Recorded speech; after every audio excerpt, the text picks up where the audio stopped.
கோவை மாநகர் கிழக்கு மாவட்டம் வார்டு 40க்கு உட்பட்ட ஆவராம்பாளையம் இந்திரா நகர் குடிசை பகுதிகளில் வசித்து வரும் பொதுமக்களை கோவை மாநகர் கிழக்கு மாவட்ட திமுக பொறுப்பாளரும் முன்னாள் சட்டமன்ற உறுப்பினருமான கார்த்திக் அவர்கள் நேரில் சென்று சந்தித்து அவர்களது கோரிக்கைகளையும் குறைகளையும் கேட்டு அவற்றை சம்பந்தப்பட்ட துறை அதிகாரிகளின் கவனத்திற்கு கொண்டு சென்று உரிய நடவடிக்கை எடுக்க முயற்சி செய்வதாக உறுதியளித்தார்.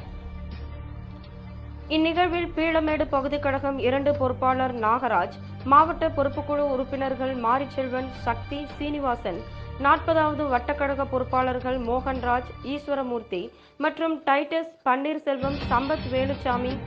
பாலமுரளி கிருஷ்ணன், ராமமூர்த்தி, இளைஞரணி பிரகாஷ், பிரேம், சுபாஷ் ராஜா, சிந்தாமணி பாபு, அலுமினியம் ஆனந்தராஜ், தர்மராஜ், மாரிமுத்து, குருமாணிக்கம், வேணி, சோமு, ராமச்சந்திரன், விஜய், திமுக நிர்வாகிகள் மற்றும் பொதுமக்கள் உடனிருந்தனர்.